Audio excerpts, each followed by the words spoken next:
Final cut देख रहे हैं आप सब और मैं हूं आपके साथ रूपाली शर्मा। तो चलिए बुलेटिन की शुरुआत करेंगे खास खबरों के साथ, जहां पर बाबा बर्फानी के दर्शन के लिए हर साल होने वाली प्रसिद्ध अमरनाथ यात्रा 2025 की तारीखों का ऐलान हो चुका है। तारीख सामने आ गई है। श्री अमरनाथ जी श्राइन बोर्ड की बैठक में यह निर्णय लिया गया कि अमरनाथ यात्रा 3 जुलाई से 9 अगस्त तक चलेगी। इस साल पवित्र अमरनाथ यात्रा की अवधि 38 दिनों की होगी। बताया जा रहा है कि 15 मार्च से रजिस्ट्रेशन प्रक्रिया शुरू हो जाएगी, जिसमें पहले और आपको बता दें कि पहले आओ और पहले पाओ के आधार पर परमिट जारी किए जाएंगे।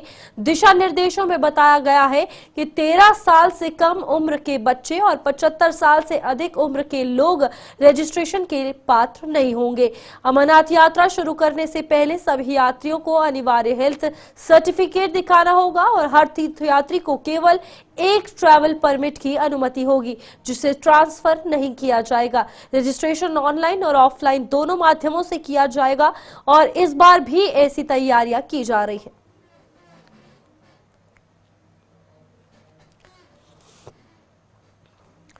डिप्यूटी सीएम सुरेंद्र चौधरी ने आज सदन में 13 जुलाई को अवकाश के लिए उठी मांग पर विपक्ष के नजरिए की कड़ी निंदा की है। डिप्यूटी सीएम ने कहा कि भाजपा ने सदन में शहीदों को लेकर अभद्र भाषा का उपयोग किया है, जिसे सही नहीं ठहराया जा सकता। डिप्यूटी सीएम ने कहा कि इसे विडंबना ही कहा जाएगा कि भाजपा ने महाराजा हरि सिंह ने ही जम्मू कश्मीर को खरीदा था और इसे विशेष दर्जा भी उन्हीं द्वारा दिया गया था, जिसे भाजपा ने तोड़ दिया। अब वो 13 जुलाई को लेकर घड़ियाली आंसू बहा रहे हैं।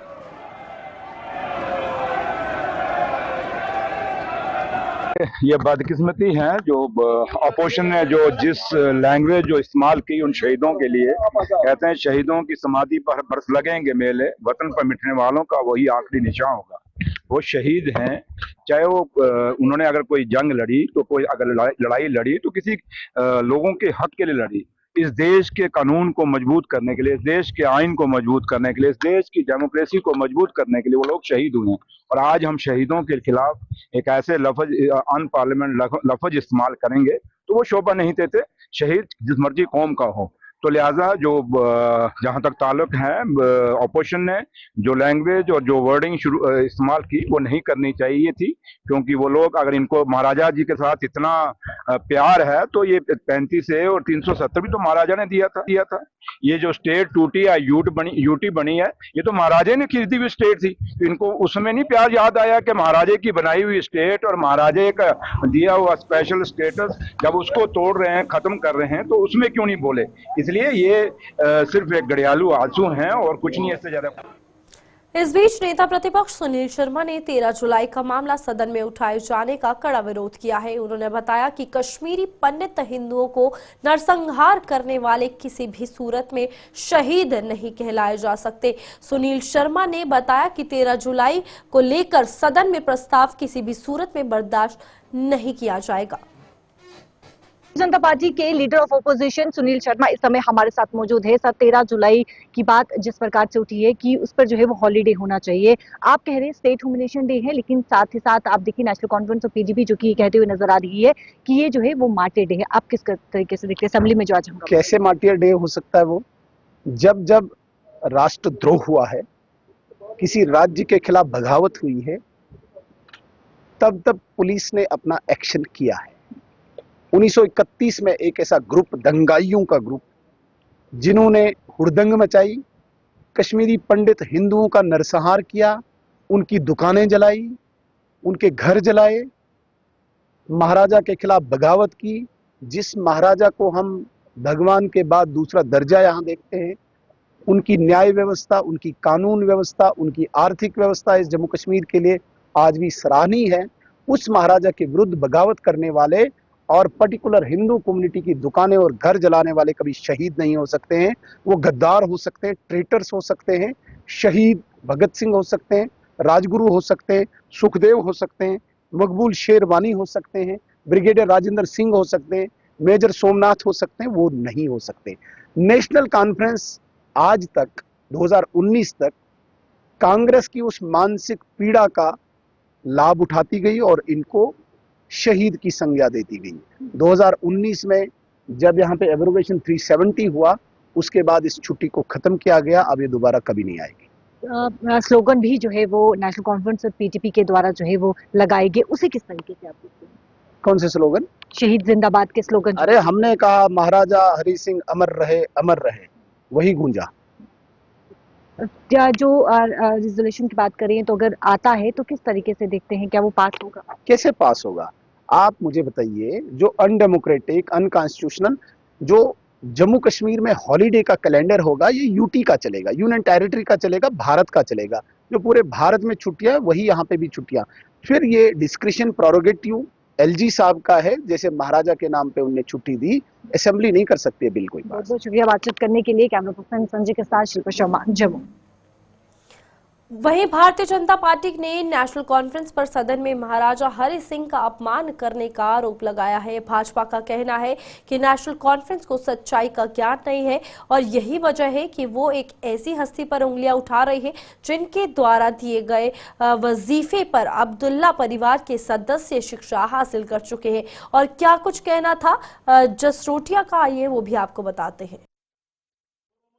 जो अपशब्द उन्होंने हमारे महाराजा के खिलाफ यूज किया, जो गुस्ताखी की है उन्होंने महाराजा की शान में, उसके खिलाफ ये प्रेस कॉन्फ्रेंस रखी है, जिसका कल सुबह हम बताएंगे कि इसके लिए क्या किया जा रहा है। और बड़ी बात यह है, उस महाराजा को डिक्टेटर कहा गया जिन्होंने 1932 की गोलमेज कॉन्फ्रेंस में सबसे पहले हिंदुस्तान को आजाद करने की बात की थी। उन महाराजा को इन्होंने डिक्टेटर कहा जो हिंदू मुसलमान को अपनी दो आंखों की तरह देखते थे। उस महाराजा को इन्होंने डिक्टेटर कहा जिन्होंने सबसे पहले अगर हिंदुस्तान में किसी ने अगर मंदिरों के द्वार एससी के लिए, हरिजन के लिए खोले तो वो महाराजा थे।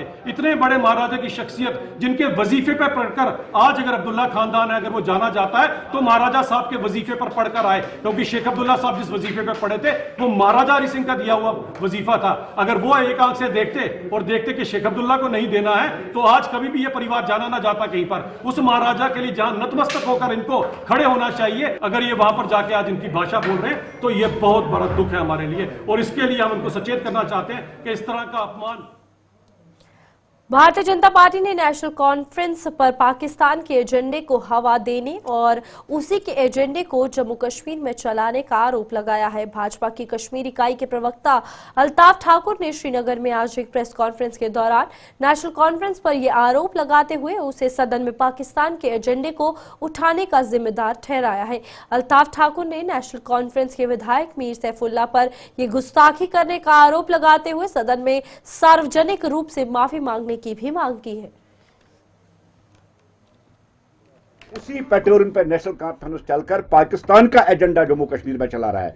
कल जिस तरह से सैफुल्लाह साहब ने कहा कि सीधी सी बात है कि नेशनल कॉन्फ्रेंस की मेंटलिटी वही मेंटलिटी है कि पाकिस्तान को सपोर्ट करे, और जिस तरह से कल उनके जरिए पाकिस्तान को सपोर्ट किया गया, भारतीय जनता पार्टी इसका कंडम करते हुए हम वजीर आला साहब उमर साहब से भी और मीर सैफुल्लाह साहब से भी ये बात कहते हैं कि आपको अपनी कौम से माफी मांगनी चाहिए, आपको जम्मू कश्मीर के अवाम से माफी मांगनी चाहिए, क्योंकि उस अवाम के वोट आपने उसी डेमोक्रेसी के तहत लिए हैं जो इंडियन डेमोक्रेसी है। और सबसे बड़ी बात है किस तरह पाकिस्तान बार बार प्रोपेगेंडा कर रहा है कि कश्मीर में जुल्म या उससे दूसरे नामों पे वो यहाँ टेररिस्ट को भेज रहा है और यहाँ टेररिस्ट जो एक्टिविटीज है वो बढ़ा रहा है। इसी तरह उसी पैटर्न को फॉलो करते हुए कल मीर सैफुल्लाह ने एक खुला न्योता यहाँ की एक नौजवानों को दिया है कि चले हम पीओके चले जाए और वहां से हम गन लेके आए, क्योंकि कहीं ना कहीं आतंकवाद स्टेट को सपोर्ट करना दुनिया जानती है कि सबसे बड़े बड़े आतंकवादी कैंप अगर कहीं है वो पाकिस्तान ने पीओके में रखे हैं। और बार बार दुनिया ये डिमांड कर रही है कि उसको आप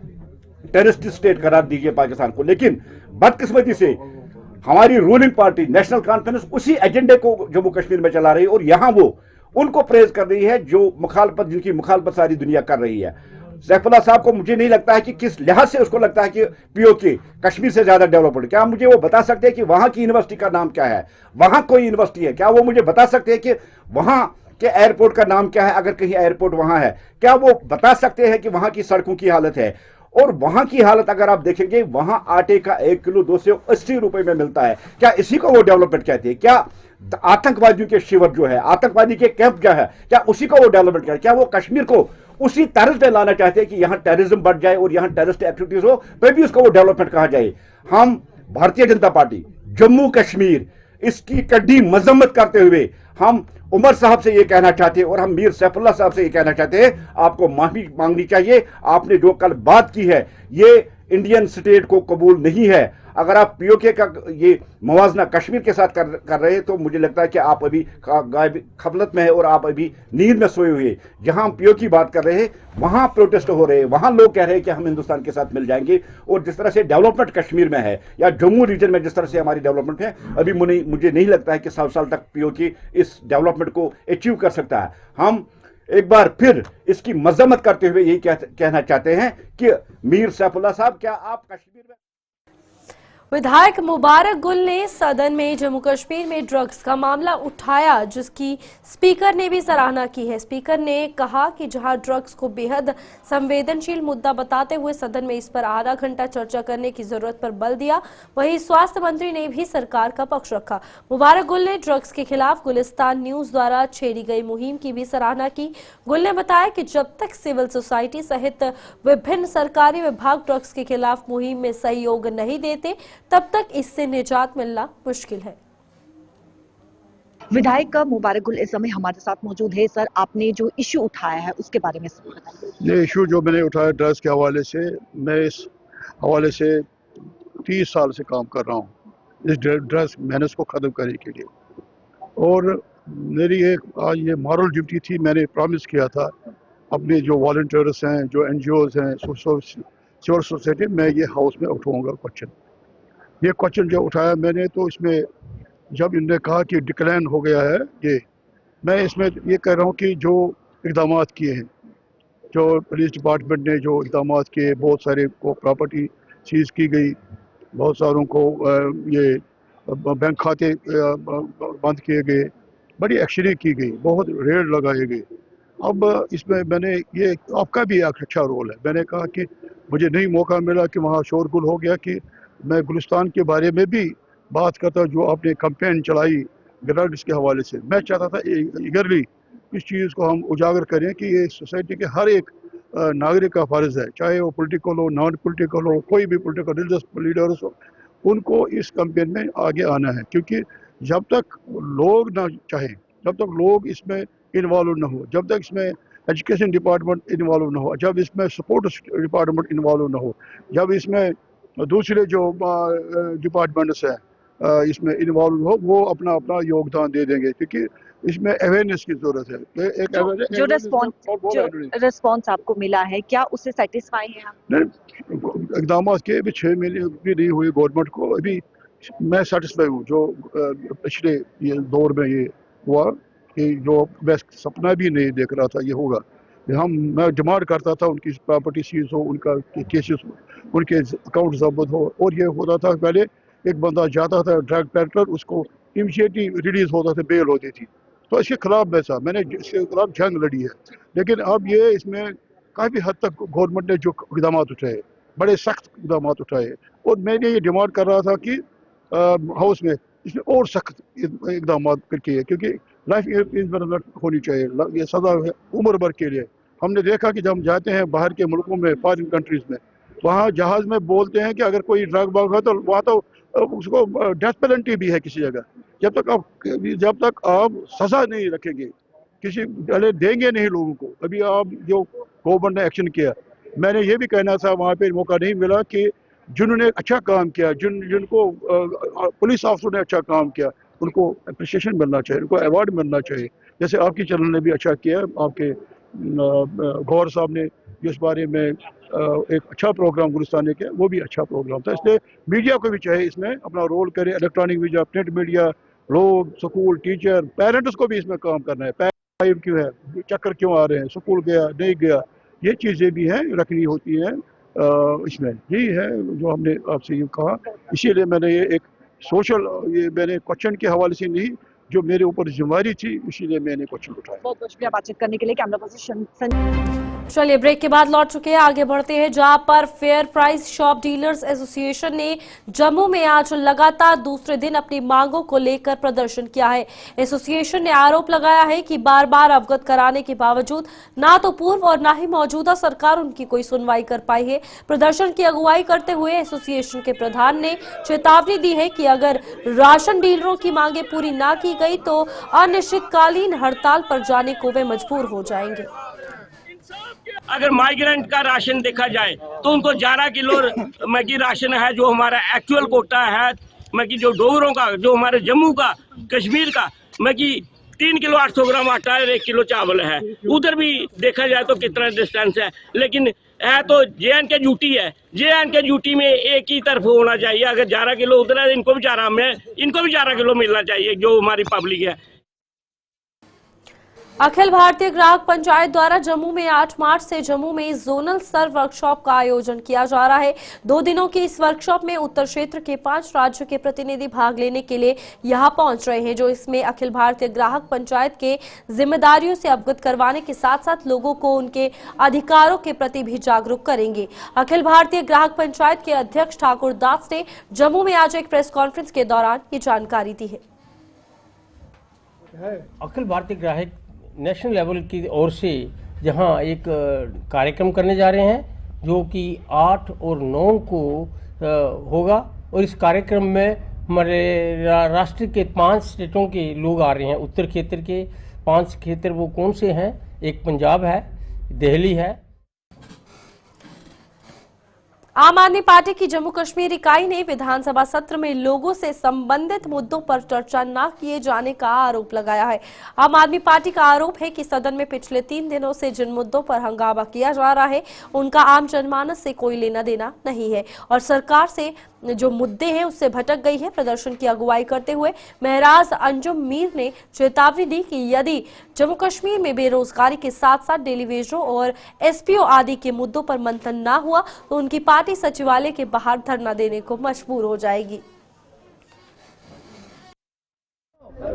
कि जो जम्मू कश्मीर की असेंबली के अंदर जो 2-3 दिन से जो लगातार जो बेहुदाएं बातें हो रही है, जो जम्मू कश्मीर का करंट सिनेरियो, उसके ऊपर कोई चर्चा विचार नहीं किया जा रहा है, उसको लेके जो है हम आज यहाँ पे गठन हुआ है। हम चाहते हैं आने वाले समय में वो जो करंट सिनेरियो है जम्मू कश्मीर का, उसके ऊपर जो है चर्चा विचार किया जाए। जो बेरोजगारी है, जो टेलीविजन का है, SPOs का, BDOs का, BDS का है, और जो है NY के जो सीजनल टीचर्स का मुद्दा है, उनके ऊपर जो है विचार किया जाना चाहिए।